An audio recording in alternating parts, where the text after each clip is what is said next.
Today I will be rebatching these soaps.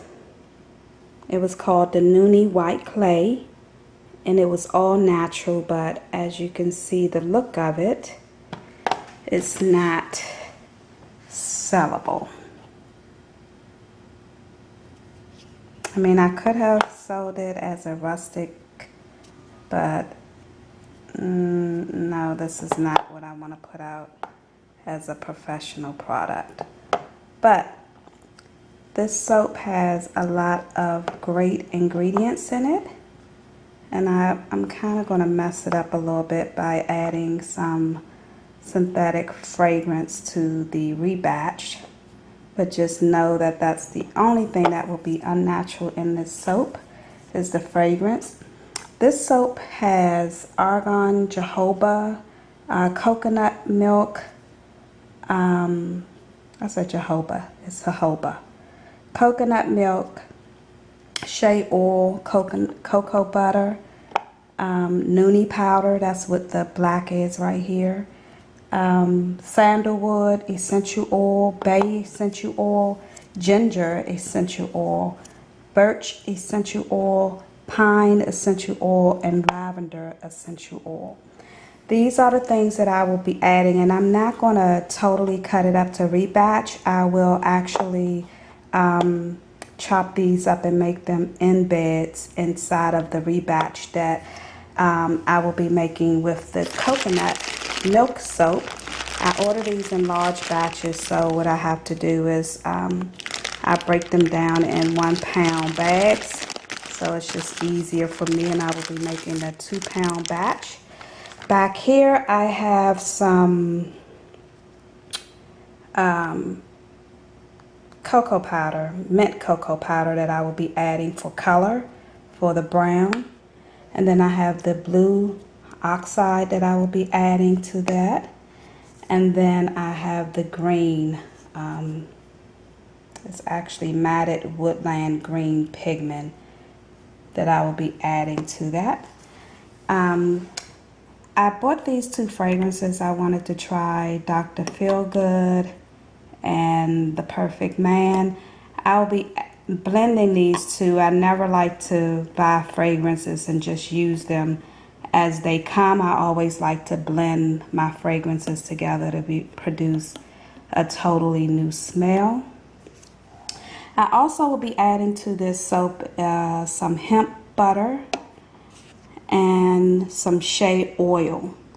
It's a little bit, it's the halfway between shea oil and shea butter, but it's solidified now because I just took it out of the refrigerator. But once it get to room temperature, it's kind of a buttery texture to it, kind of smooth and liquidy.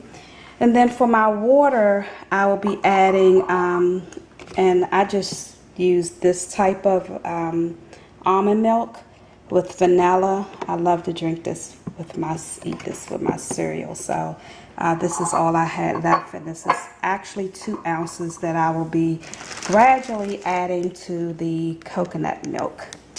Back here I already have my mold, which I love these molds right here.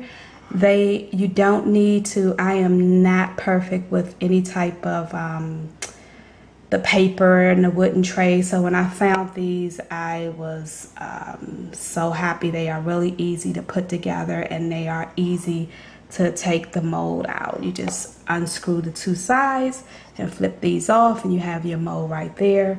I don't know what I was thinking when I bought this mold. Actually, I thought it was bigger than what it is, but I will use this as to catch any extra materials that I cannot fit into the mold.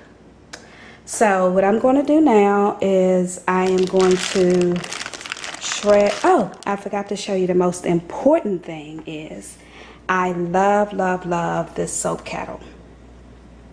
I use 2 methods with my rebatching soap. I use the soap kettle or I use the oven method. But I love the consistency. I don't know, it just seemed like the soap kettle just brings magic to it. So I'm melting my butters now, before I put in the soap, the shredded soap or the pulled soap. So I'm letting the butters melt, and sometimes I find that you don't need to add any more liquid based on the softness of the soap. So I'll hold off on adding the 2 ounces of the almond milk until halfway through the melting process to see if the soap is too dry. So what I've done here is the soap was so soft it didn't really shred that well. So and remember, this is like a 4-week-old soap. I will definitely put the maker of this product in this on the page for you to go to her site. But I'm going to put this in the pot with the melted butter, and I'll be back for the next step. So this is what the first pound looked like in there with the first melted butter, and as you can see, the first pound is already melting down. I'm getting ready to put the second pound in it and blend it up before I put the top on. This is an awesome kettle. I love this soap kettle. So here's the chopped up soap that gave me the idea to do this rebatch. I used the crinkle cutter, and I'm going to use this as embeds instead of melting this all down and rebatching it. So we'll see how it comes out in the end. I also want to show you, it's like 5 minutes in now, and here's my soap. It's already at the gel stage. Okay. So it's been 30 minutes later, or 35 minutes later, and this is what the soap looks like. I don't know if you can tell, I'm trying to be left-handed right now, but look at the smoothness of it. And I still have not used the 2 ounces of almond milk. So I think this is, it's already. So I added oil to all of my colors. I even pulled out some grapefruit seed extract. That's my preservative. It's all natural. And I mixed my oil with Crafter's Choice coconut oil, fractionated. This is really light version of the coconut oil. Also, let's check on the soap.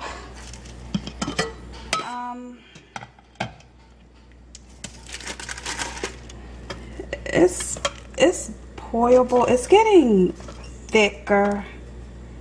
I think I wanted a little bit more fluidy so I can pull it better, but I would have no problem like glopping this into, if I had to pull it and kind of glop it into the bowl, that wouldn't be a problem. But I don't have to add any water. It will cure. It would take a little shorter to cure if I don't add any liquid to this. But I just want it to be just a little bit, because I'm doing layers. I just want to thin it out a little bit more so I can have a better workable soap for the layers. Okay, I added my fragrance.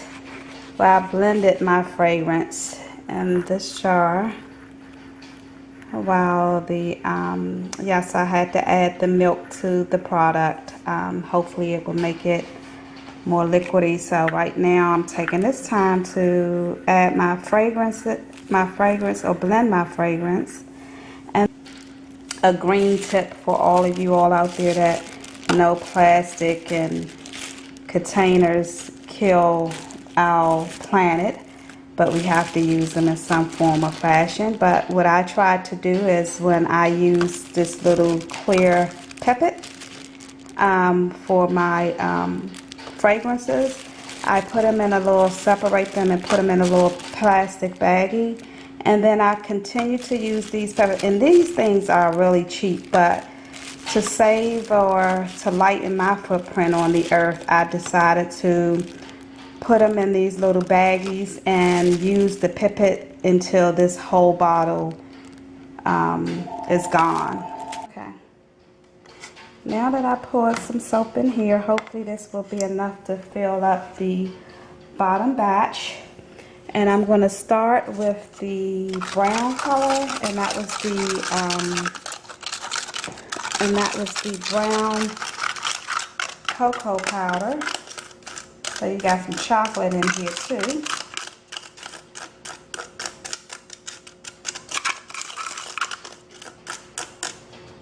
So throw that in the trash, put it to the side. And I'm going to blend this quickly just to see. Okay. It's not as brown as I would like. So luckily, I didn't throw the cup away. And I can, at this point, I'm not measuring because I'm trying to make sure that this doesn't dry up on me. Put a little bit more coconut. And they said coconut oil actually is the one that actually creates the great lather in your soap, but it also could be drying to the skin. So that's why I added the hemp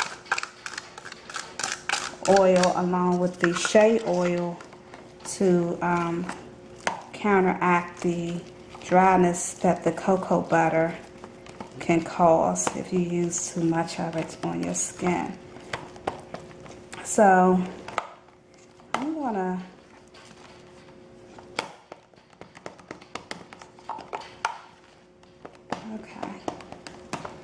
so I guess my first layer is going to be more of a creamy white tan, creamy tan, I would say.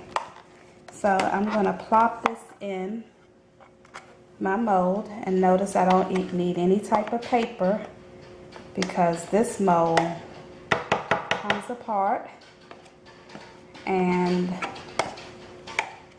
leaves you with nothing to tear away from it. It's wonderful. I love it. So I'm just going to shake this out and kind of push it to the ends. I want to get my fingers out the way to make sure that you can still see what I'm doing. Move that out the way. So I'm pushing down and going to smooth out a little bit the first layer.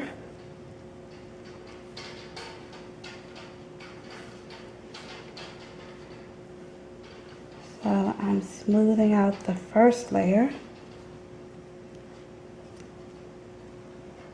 And then the second layer is actually going to, and I'm going to use this, I'm going to show you how easy this mold is to unwrap. So let me just turn it around this way so you can see it. So it has these little lug nuts on it, and so you just twist them and take them off. And usually I would take a knife, and that's what I'm gonna do, and go around the sides because it's been sitting here.